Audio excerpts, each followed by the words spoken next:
कार्यक्रम के प्रायोजक हैं Shri Parasnath rerolling mills limited, Durgapur 01, Vardhaman, Paschim Bangal. Amita Jain, पत्नी अनिल कुमार जैन, संगीता जैन, पत्नी विपिन कुमार जैन, नावला परिवार। श्री मानक चंद मुशरफ, श्रीमती कमला देवी मुशरफ, राकेश, नीतू, ऋषभ, आयुषी मुशरफ, B123, सेठी कॉलोनी, जयपुर, राजस्थान। डॉक्टर सरोज जैन, सुभाष चंद जैन, रेणु जैन, अंजलि जैन, आरती, आदित्य, आरव, सानवी, कुवम जैन, 302, सेक्टर 13, सोनीपत, हरियाणा। श्री अशोक कुमार रतनलाल जैन, नूतन, गौतम, प्राची, आदित्य, डॉक्टर सलोनी निरंजन, अरहन, आराध्य मेहता, 49 बालचंद टेरस, तारदेव रोड, मुंबई। रतनलाल, कमल कुमार, शांति देवी पाटनी, इम्फाल। जैन परिवार, शक्तिनगर, नई दिल्ली।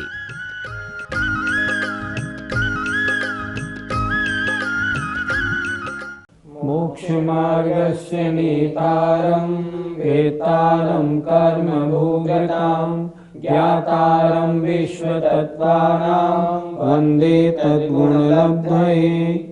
पंच परमेष्ठी भगवान की जय।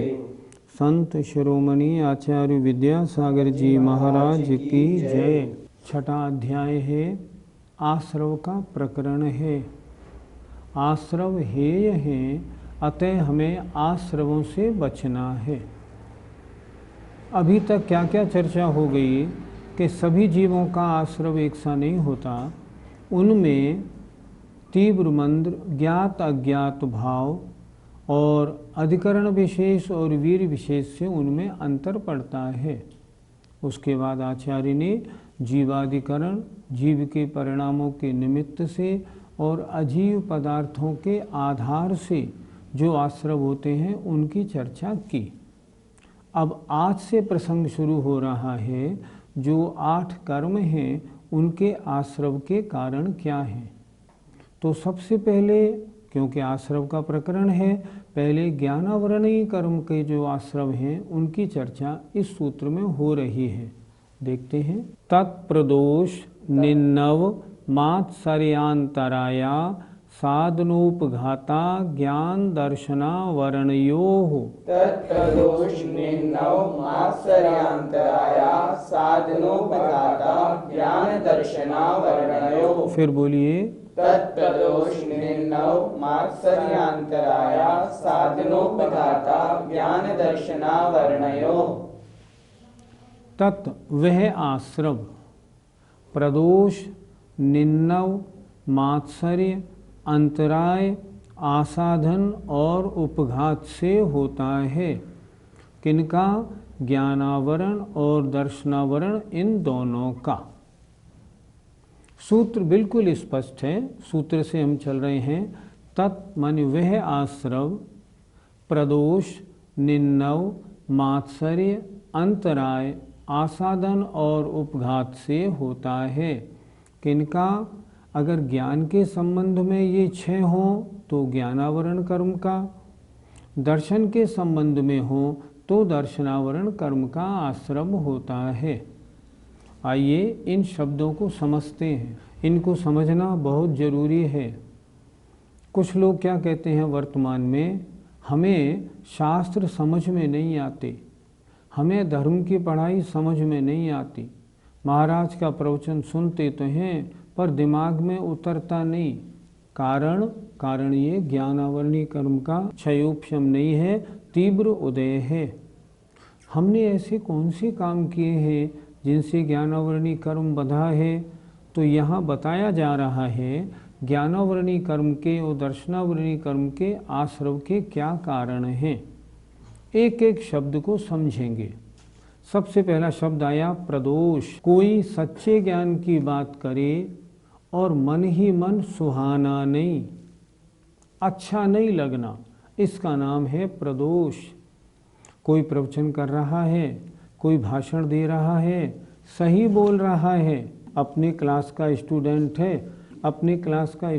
है, परंतु फिर भी सुहाना नहीं, मन में प्रसन्नता नहीं होना प्रदोष। निन्नव, आपके पास ज्ञान है, ज्ञान देने योग्य भी है पर न देना। निन्नव, किसी ने कहा जरा हमको ये पढ़ा दो, फिर आना जाओ, अभी हमें काम है, टाल देना, निन्नव। या और तरह से ले लें, अपने गुरु का नाम छुपाना। आपने किससे पढ़ा? मैं तो अपने आप पढ़ता हूँ, किसी से नहीं पढ़ता।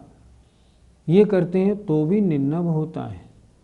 मात्सर्य, अगर मैं इन्हें पढ़ा दूंगा, सिखा दूंगा तो ये मुझसे आगे निकल जाएंगे, फिर मुझे कौन पूछेगा।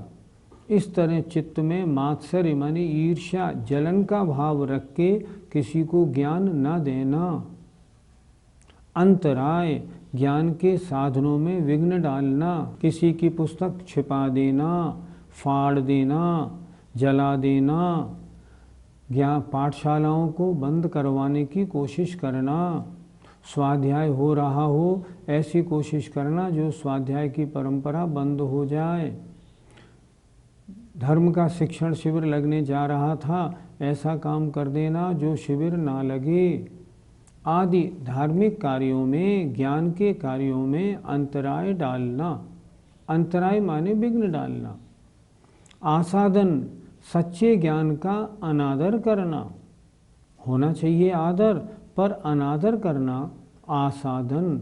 और उपघात, ये जो बोल रहे हैं ना, सब बिल्कुल झूठ है, कल से ये इनको प्रवचन करने मत बुलाओ, ऐसा कह के सच्चे ज्ञान का नाश कर देना, ज्ञान को अज्ञान बताना, इसका नाम है उपघात। बहुत से प्रसंग ऐसे आते हैं, इनमें से जो हम भी कर बैठते हैं। हमारे यहाँ समाज में हम बहुत जगह देखते हैं, पाठशालाएं खोलने के लिए जब बोलते हैं ना, तो बहुत से लोग पाठशालाओं से क्या होगा, क्या फ़ायदा है, इससे हमें क्या अर्थ का उपार्जन होगा, बेकार 5,000 10,000 महीना पंडित जी और ले जाएंगे, ये सब गलत है, ऐसा बोलते हैं। ये सब गलत है, अच्छा नहीं है, ज्ञानावरणी कर्म के बंद के कारण है। और देखें, फिर दोबारा एक बार समझें, क्योंकि समझने योग्य है। प्रदोष, कोई सच्चे ज्ञान की बात कर रहा हो, सुहाना नहीं। होना क्या चाहिए? क्या बढ़िया प्रवचन आया, आनंद आ गया, प्रशंसा होनी चाहिए। प्रदोष। निन्नव, अपने गुरु का नाम छिपाना, देने योग्य ज्ञान है फिर भी किसी कारण नहीं देना। होना क्या चाहिए? बड़ी भक्ति से गुरु का नाम कहना चाहिए, जो कुछ दिया है सब उनकी कृपा है, हम उनसे इतने वर्ष पढ़े हैं, आदि। कोई नहीं आए तो भी उससे कहना चाहिए, भैया आओ, मैं तुम्हें पढ़ाता हूँ। मात्सर्य, अगर मैं इनको पढ़ा दूंगा तो हमें कौन पूछेगा। जलन भाव से नहीं पढ़ाना, ऐसा कभी नहीं होना चाहिए। सही गुरु वो होता है जो अपने शिष्य को अपने से और आगे निकालने के लिए प्रयत्नशील रहे, जो ये सोचे भाई मुझसे तो ले ही लो, कुछ मुझसे और आगे तुमने पढ़ाओ तो मुझे और दे दो। अंतराय, ज्ञान के कार्यों में कभी विघ्न नहीं डालना चाहिए। अगर आप ज्ञान के किसी भी कार्य में विघ्न डालेंगे तो ज्ञानावरणी का बंद होगा। करना क्या चाहिए? ज्ञान के कारणों की और उन्नति, उन्हें और बढ़ावा देना चाहिए। यहाँ पाठशाला लगती थी, क्यों बंद हो गई? साहब पंडित जी का वेतन कौन दे? अच्छा मुझसे लो, मैं देता हूँ, पाठशाला तो लगाओ। पाठशाला में पुरस्कार वितरण करो ताकि पढ़ने वाले जो आते हैं उनमें उत्साहवर्धन हो। अंतराय मत डालो, अंतराय माने विघ्न डालना, इससे ज्ञानावरणी कर्म का बंद होगा। आसादन, सच्चे ज्ञान का अनादर करना बहुत बुरा काम है। अगर ऐसा काम करेंगे तो अगले जन्म में एक इंद्री बनना पड़ेगा, कान बहरे हो जाएंगे अगर ऐसा गलत काम करेंगे तो। करना क्या चाहिए? सच्चे ज्ञान का, ज्ञानी का आदर करना चाहिए। जो पुस्तकें सही प्रकाशित हैं उनका सम्मान करना चाहिए। कितनी सुंदर ग्रंथ इन्होंने छपाया है, उनकी प्रशंसा करो।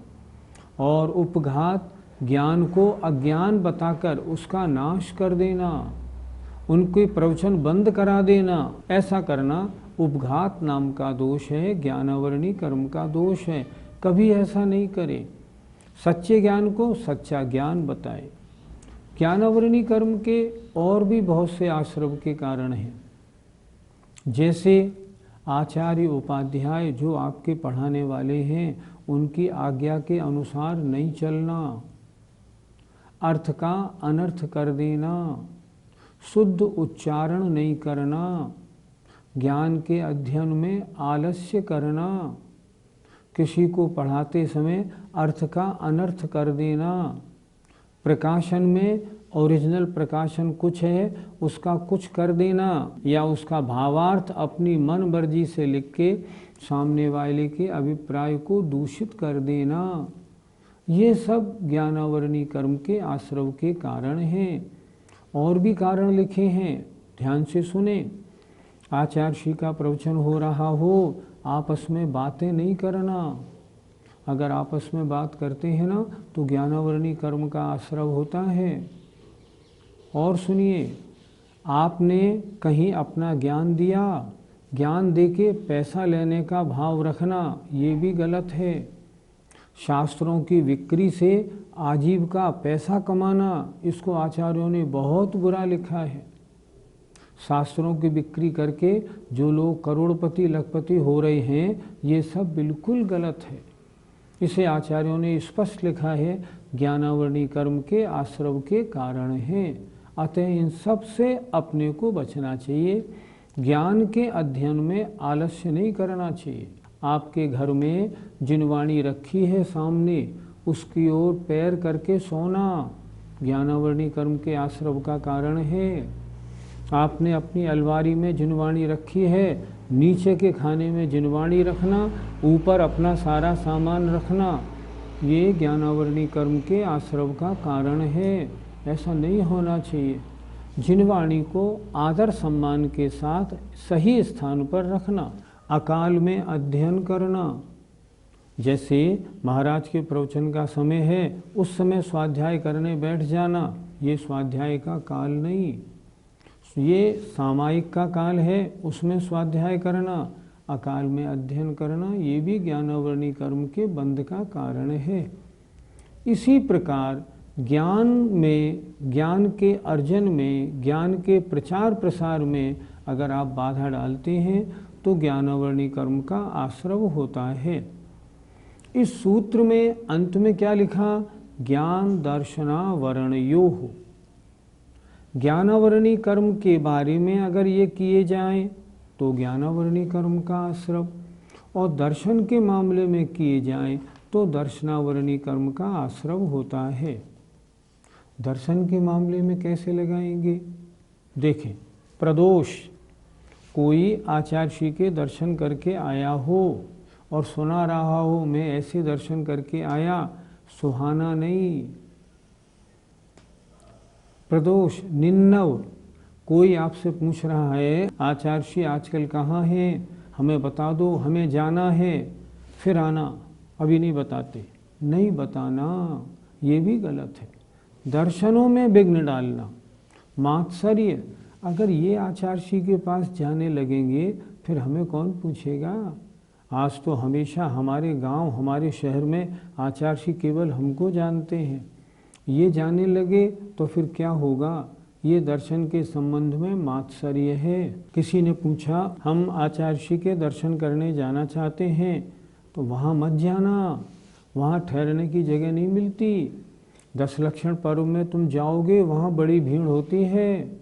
ऐसा कह के वो जाना चाहता है, दर्शन करना चाहता है, फिर विघ्न डाल देना। आसादन, दर्शन करने के प्रति अनादर भाव रखना, क्या करोगे वहाँ जाके, वहाँ क्या रखा है ऐसा, या वहाँ जाने को गलत बताते हुए उसके दर्शन करने से बिल्कुल रोक देना, इसका नाम है उपघात। ज्ञान के संबंध में अगर प्रदोष निन्नव है तो ज्ञानावरणी का आश्रव होगा। दर्शन देखने के संबंध में अगर है तो दर्शनावरणी कर्म का आश्रव होगा। दर्शनावरणी कर्म के आश्रव आचार्यों ने और भी लिखे हैं, जैसे अपनी दृष्टि का गर्व करना, मैं सबसे दूर तक देख लेता हूँ, कोई इतनी दूर तक नहीं देख पाता। दिन में सोना, मुनियों को देखकर घृणा करना आदि, गलत चित्र आदिकों को आँखों से देखना, परिणामों को दूषित करना, ये सब दर्शनावरणी कर्म के बंध के कारण हैं। आजकल दिन में सोना बहुत होता है, ध्यान कर लीजिए। दिन में सोना दर्शनावरणी कर्म के आश्रव का कारण है। अगर चक्षु दर्शनावरण कर्म का तीव्र बंध हुआ तो अगले जन्म में या तो अंधापना मिलेगा या चक्षु मिलेंगी ही नहीं। इसलिए दिन में सोना उपयोगी नहीं है। 10 मिनट लेट सकते हैं, पर दिन में सोने के लिए शास्त्रों में आज्ञा नहीं है। इस प्रकार हमारा कर्तव्य, इस सूत्र से हमें लाभ क्या लेना? ज्ञानावरण दर्शनावरणी कर्म के आश्रवों को अच्छी तरह समझ लिया। आज तक हमने ज्ञान और दर्शन के मामले में जो जो विघ्न या दोष डाले हैं, उनका तो पश्चाताप करें, उनका प्रायश्चित्त लें और भविष्य में ये संकल्प लें कि सच्चे ज्ञान और सच्चे दर्शन के प्रकाश में कोई विघ्न, कोई रुकावट, कोई दिक्कत नहीं करूँगा, बल्कि प्रचार प्रसार में और आगे बढ़ूँगा। अगर ऐसा आप करेंगे ना, तो ज्ञानावरण दर्शनावरण कर्म का क्षयोपशम होगा। और जो कारण बताए हैं आश्रव के, अगर ये करेंगे तो ज्ञानावरण दर्शनावरण कर्म का आश्रव होने से ज्ञान और दर्शन कम प्राप्त होगा। इसलिए इन आश्रव के कारणों से बचें और इन आश्रवों के कारणों से उल्टे चल के ज्ञानावरण दर्शनावरण का क्षयोपशम करें, ये हमारा कर्तव्य होता है। ज्ञानावरण दर्शनावरण कर्म के आश्रव की चर्चा हुई। अब पहले असाता वेदनी कर्म का किन कारणों से आश्रव होता है, उसकी चर्चा शुरू होती है। दुख शोक तापाक्रंदन वध परिदेव नान्यात्म परो वै स्थानान्य सद्वेद्यस्य। दुख शोक तापाक्रंदन वध परिदेव नान्यात्म परो वै स्थानान्य सद्वेद्यस्य। फिर बोलिए। दुख शोक तापाक्रंदन वध परिदेव नान्यात्म परो वै स्थानान्य सद्वेद्यस्य। आइए इस सूत्र को बोर्ड पर समझाते हैं। असाता वेदनी कर्म के आश्रव के कारण देखें, दुख शोक ताप आक्रंदन वध, और यहाँ आप संधि विच्छेद देखिएगा, परिदेव नानी, संधि विच्छेद किया यहाँ, परिदेव नानी आत्म पर उभय स्थानानी, और वहाँ से आ निकला तो यहाँ हो गया असद वेद्यस्य। अगर इस तरह इसके टुकड़े कर लेंगे ना सूत्र के, तो आपको अर्थ करने में बहुत आसानी होगी। असाता वेदनी कर्म क्या है? जिसके कारण दुख देने वाली वस्तुओं का संयोग होता है, दुख का अनुभव होता है, दुख की सामग्री प्राप्त होती है, उसे कहते हैं असाता वेदनी कर्म। हम चाहते हैं असाता वेदनी कर्म का आश्रव ना हो, तो किन इसके आश्रव के कारण क्या हैं? दुख करना, शोक करना, ताप करना, आक्रंदन करना, वध करना और परिदेवन होना। आत्म अपने को दुखी, अपने को शोक करना, दूसरे को और दोनों को उभय स्थानानी, ये असाता वेदनी के आश्रव हैं। पहला शब्द है दुख करना, अर्थात पीड़ा रूप परिणाम होना। चित्त में कष्ट का अनुभव करना दुख है। शोक, किसी इष्ट वस्तु का वियोग हो जाने पर दुखी होना, इसका नाम शोक है।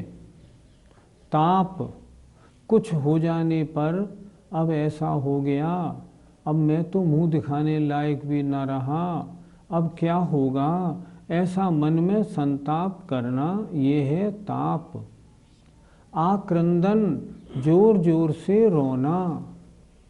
वध, किसी के इंद्रिय बल आयु श्वासोच्छ्वास आदि प्राणों का वियोग कर देना, ये हुआ वध। और परिदेवन, परिदेवन का मतलब ऐसे रोना जो सामने वाला भी रोने लग जाए, इसका नाम परिदेवन है। ये 6 प्रकार के दुख, 6 प्रकार के कष्ट इन्होंने बताए हैं। ये असाता वेदनी के आश्रव के कारण हैं। इन 6 को आत्म स्वयं करना अर्थात स्वयं दुखी होना, पर दूसरों को दुखी करना, और उभय स्वयं भी दुखी होना, दूसरों को भी दुखी करना। अगर ऐसा करते हैं तो असाता वेदनी के आश्रव के कारण होते हैं। अभी आपने कहा शोक करने से असाता का आश्रव होता है। किसी का वियोग हो जाता है तो रोना तो आ ही जाता है, तो क्या रोए नहीं? क्या करे उस स्थिति में? रो के क्या कर लोगे? क्या रोने से वापस आ जाएगा? सोचो सोचो, क्या रोने से वापस आ जाएगा? रोगे तो क्या होगा? अभी ये दुख का कारण मिला है, अब रोगे आगे फिर दुख का कारण मिलेगा। ये करना उचित क्यों? सोचना ये चाहिए, मेरे पिता का, मेरी माँ का वियोग हो गया, मैंने इनकी सेवा की, इनकी आयु इतनी थी, मैंने अच्छी तरह से इनका समाधि मरण कराया है, क्या बात है, आयु से ज़्यादा मैं इनको बचा थोड़ी सकता हूँ। ये परिणाम अच्छे हैं या रोना अच्छा है? बताओ, खुद सोचो। इसलिए ऐसे मान लो कभी बीमारी हो जाए तो रोते हैं आदमी, क्यों? रोगे फिर असाता वेदनी का बंद होगा, आगे ये बीमारी फिर आएगी। एक लेडी थी, बहुत रोती थी, हमने उसे बहुत समझाया, हमने कहा रोना बंद करो, नहीं फिर अगले जन्मों में दुखी होगी। उसने रोना उस दिन से बंद कर दिया। उसे पीड़ा है पर अब वो दुखी नहीं होती। आप सोचें, पहले अच्छी थी या अब अच्छी है? अब अच्छी है, कम से कम पहले जो कर्म बांधे थे उनको भोग रही है, नवीन तो नहीं बांध रही। मुनि महाराज जब केस लॉन्च करते हैं तो उन्हें दुख होता है, अर्थात दुख तो होता ही होगा, तो क्या इस दुख से उन्हें असाता वेदनी कर्म का आश्रय होगा? कभी किन्हीं महाराज से पूछ के देखना कि महाराज केस लॉन्च करने में दुख होता है या सुख? वो क्या कहेंगे? ये मल है, अगर मैं इन्हें नहीं उखाड़ूंगा तो जीव हिंसा होने लगेगी, इसलिए इनको उखाड़ना ये तो मेरा मूल गुण है। बड़ी प्रसन्नता के साथ केस लॉन्च करते हैं। कभी आपने किन्हीं मुनि महाराज को केस लॉन्च के समय रोते हुए देखा है क्या? नहीं देखा, तो दुख कैसे कहते हो? मुनि महाराज को तो अगर आज विधि न मिले और उपवास करना पड़े तो वे प्रसन्न होते हैं। वो सोचते हैं आज तो परी से सहने का, कर्म निर्जरा का मौका मिला है, क्या आनंद है, और उल्टे वो तो ध्यान में बैठ जाते हैं। दुख नहीं होता। वास्तविक परिस्थिति को जानते हैं, रंच मात्र भी दुख नहीं करते। जो वैज्ञानिक लोग बड़े बड़े बम बना रहे हैं, तोपें आदि बना रहे हैं, उनके लिए किस कर्म का आश्रय होता होगा? असाता वेदनी कर्म। क्यों? कि दूसरों को दुखी करने में, दूसरों को मारने के लिए ही तो ये सारी व्यवस्थाएं बनाई जा रही हैं। तो ये सारी व्यवस्थाएं वो बनाने वालों के असाता वेदनी कर्म का आश्रय होगा। समय पूरा होने को है। आज हमने क्या पढ़ा? आज हमने ज्ञानावरणी, दर्शनावरणी और असाता वेदनी कर्मों का आश्रय किन कारणों से होता है ये समझा। लेकिन समझना ही काफ़ी नहीं है। घर में कोई मर जाता है तो दिखावे के लिए बहुत रोया पीटी की जाती है, नहीं, वो बंद होनी चाहिए। होना क्या चाहिए? होना ये चाहिए कि बस जो क्रिया हो गई, बाकी धर्म का सब जगह स्वाध्याय होना चाहिए, चित्त में वैराग्य की वृद्धि होनी चाहिए। हमने ऐसी ऐसी महिलाओं को देखा है जिनके पति मर जाते हैं तो सामने फ़ोटो लगा लेती हैं और मालाएं टाँक लेती हैं, खड़े खड़े रोज़ उसके सामने आंसू बहाती हैं। असाता वेदनी कर्म का आश्रय होगा। ये उचित नहीं। जो व्यक्ति गया गया, सोचो मेरा किससे क्या नाता था, मैं तो अकेला आया हूँ, अकेला जाऊँगा। जब तक मेरा उनका साथ था तब तक मेरा उनका साथ रहा, अब कोई दिक्कत नहीं, मैं अकेली हूँ, मैं तो अकेली थी ही। अगर इन कर्मों के आश्रवों को हमने समझ के इनसे दूर रखा तब तो समझना और पढ़ना ठीक है, नहीं तो अनादिकाल से जैसा करते आए हैं आज भी वैसा करते जाएंगे। संसार भ्रमण होता रहा है और होता रहेगा। आश्रव रुकेगा नहीं तो संसार का बंधन टूटेगा कैसे? इसलिए समझिए और उतारिए। जय जिनेंद्र। इस कार्यक्रम के प्रायोजक हैं श्री पारसनाथ रीरोलिंग मिल्स लिमिटेड, दुर्गापुर 01, वर्धमान पश्चिम बंगाल। अमिता जैन, पत्नी अनिल कुमार जैन, संगीता जैन, पत्नी विपिन कुमार जैन, नावला परिवार। श्री मानक चंद मुशरफ, श्रीमती कमला देवी मुशरफ, राकेश, नीतू, ऋषभ, आयुषी मुशरफ, B123, सेठी कॉलोनी, जयपुर, राजस्थान। डॉक्टर सरोज जैन, सुभाष चंद जैन, रेणु जैन, अंजलि जैन, आरती, आदित्य, आरव, सानवी, कुवम जैन, 302, सेक्टर 13, सोनीपत, हरियाणा। श्री अशोक कुमार रतनलाल जैन, नूतन, गौतम, प्राची, आदित्य, डॉक्टर सलोनी निरंजन, अरहन, आराध्य मेहता, 49 बालचंद टेरस, तारदेव रोड, मुंबई। रतनलाल, कमल कुमार, शांति देवी पाटनी, इम्फाल। जैन परिवार, शक्तिनगर, नई दिल्ली।